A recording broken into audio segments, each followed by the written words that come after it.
Vamos parar com essa história, essa bobeira. A campanha acabou para a imprensa. Eu ganhei. A imprensa tem que entender que eu, Johnny Bravo, Jair Bolsonaro, ganhou, porra! Ganhou, porra! A imprensa dedica-se à luxúria e a fazer a pregação do que o senhor acha que são os candidatos dela à imprensa. Mas os eu técnicos acho... do governo... Espera um pouquinho, só terminar a pergunta. Os técnicos do governo só negam informações, o senhor não consegue... esconde, mistifica, etc. Tal. As pessoas sem o mínimo de educação formal, que no Brasil são a maioria, não deveriam, enfim, ter acesso a qualquer cargo político, público.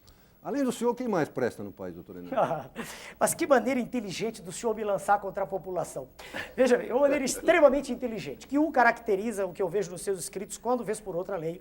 Aliás, escritos interessantes no seu jornal.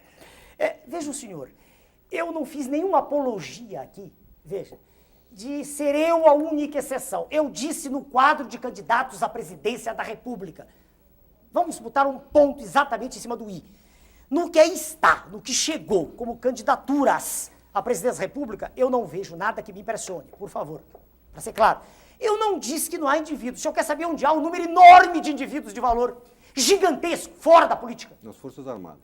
Fora da política, não necessariamente. As Forças Armadas têm indivíduos de valor, o senhor não gosta delas, é um direito que o senhor tem. Mas há indivíduos de valor... Não, é evidente, eu leio alguns dos seus escritos, não leio todos que não tenho tempo.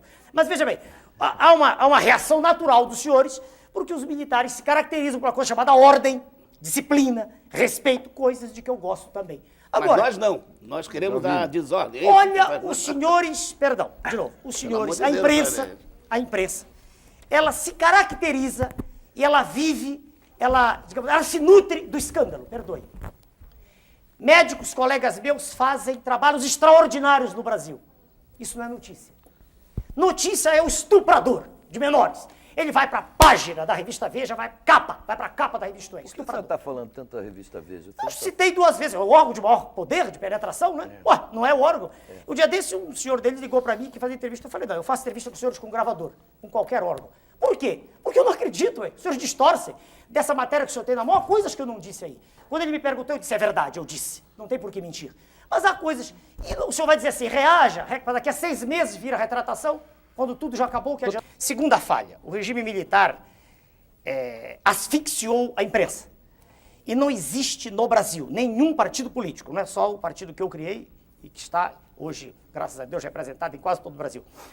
Não há nenhum partido político que possa ir a todos os rincões, que possa saber exatamente o que está se passando na intimidade do poder. Não há partido nenhum. Então a imprensa tem que ter liberdade para isso. E ela terá essa liberdade com a nossa chegada, sem dúvida, para fiscalizar aquilo que está sendo feito. Pois se aquilo que nós queremos fazer tem que ser para o bem da nação, a imprensa tem que ter. Isto é uma coisa. Outra coisa é a absoluta falta de responsabilidade com que a imprensa se comporta atualmente.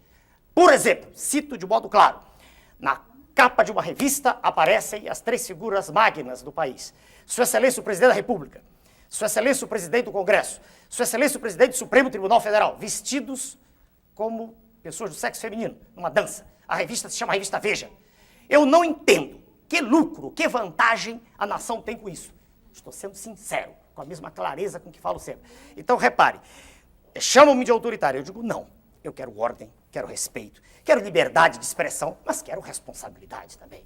E quero crer que não há nenhum pai de família que goste de, às 7 horas da noite, ligar um instrumento, um aparelho de televisão, e ver na tela expostas cenas de lascívia, de luxúria, de lubricidade, de sexo quase explícito, que deformam a personalidade e a formação dos seus filhos. Eu não acredito que haja nenhum chefe de família lúcido que goste disso. Doutor Enéas. Essas teses são claras, eu estou repetindo como sempre fiz. Tá, vamos a mais uma pergunta, mas apenas quero dizer, Clóvis, o seguinte, que o senhor Guilherme Grimaldi de Ipiranga já usou essa expressão autoritária que o senhor mesmo usou agora. Normal. Clóvis Rossi. Não sei, pelas entrevistas anteriores que eu li do senhor, se houver alguma distorção, o senhor me corrija, me dá mais a sensação de que o senhor é menos candidato à presidência da República e mais candidato a Fujimori do Brasil, é isso mesmo? Não, nunca disse isso. Não tenho nenhuma admiração pelo senhor Fujimori, principalmente porque o modelo de natureza macroeconômica que foi utilizado lá repete os ecos da ventania neoliberal que assola o continente sul-americano. Não tenho nenhuma simpatia. Não vejo em que eu possa ser comparado ao senhor Fujimori. Nunca disse em nenhum programa que iria fechar esta ou aquela instituição. Nunca disse isto. Em nenhum momento. Não vejo nenhuma razão para essa comparação. Doutor Enéas, eu queria saber, quando o senhor faz essas críticas aos meios de comunicação, por falta de responsabilidade, o senhor Exato. diz que, na eventualidade de ser presidente, usaria de mecanismos. Quer dizer, eu queria entender... Mecanismos jurídicos. Que mecanismos são esses? Hoje a Constituição não prevê nenhum tipo de intervenção, a imprensa é livre no país, e eu queria saber se o senhor batalharia para criar algum tipo de mecanismo de controle dos meios de comunicação. Vamos lá. Hoje mesmo eu estive na TV Bandeirantes e conversei com o senhor presidente da organização, disse exatamente o que estou dizendo aqui. Eu digo as mesmas coisas sempre, com clareza meridiana. Com a clareza do líquor de quem não tem meningite. A mesma coisa sempre. Veja o senhor, existe um estatuto da criança e do adolescente, ao qual não há nenhuma obediência no país. Existem tentativas as mais escabrosas de tirar vantagem do menor abandonado. É uma indústria que aí está estabelecida. Tá? Então, é perfeitamente possível, usando a lei, tendo inteligência e vontade de ação firme, conversar com diretores dos meios de comunicação e mostrar a eles que é possível, ainda mais estando na presidência da República, com o poder que a lei confere e tendo um Congresso que naturalmente estará afinado. E eu lhe digo, por que estará afinado? Eu digo já.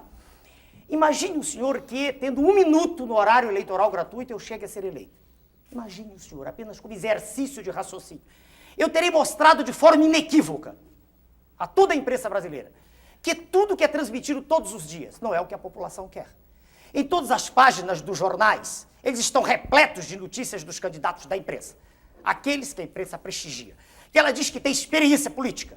Como se experiência política fosse andar pelas ruas fazendo greves, gritando, ou fazendo comícios, eu não vejo assim. Eu vejo, senhor, que experiência resulta de aprendizado, de conhecimento do assunto. Por isso eu estou esperando que nós comecemos a falar das questões magnas aqui já. Mas essa é uma questão que pode ser considerada um problema brasileiro. O senhor foi o primeiro a apontar. O problema da forma falta com que de os meios... respeito à criança que Exatamente. existe hoje. E esse não é um problema brasileiro? Eu já citei para o senhor o Estatuto da Criança e do Adolescente e a outra questão também, a qual não se faz referência normalmente, que é o direito de concessão.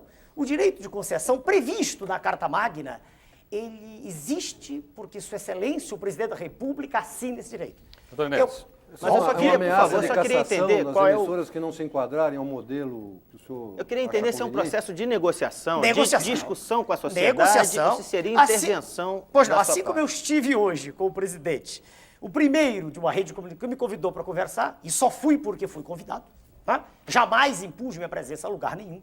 Estou aqui porque os senhores mandaram um ofício, claro, calcado na lei, né? Mas eu quero crer que, conversando com os diretores, presidentes dos meios de comunicação, como todos são chefes de família, e apenas eles participam do processo, porque, quero crer, não há outro jeito, é uma briga por ibope, quando se ficar claro, quando não houver dúvida, quando for irrefragável a tese, que existe comando na nação, e nessa história de faz de conta que aí está, sabe? Perdoe-me, essa bagunça generalizada que hoje é o Estado brasileiro, fraco, incapaz de tomar decisões, mal informado, mal organizado, com uma desordem em todos os níveis. Quando ficar claro que não é mais assim, eu quero crer que não será difícil.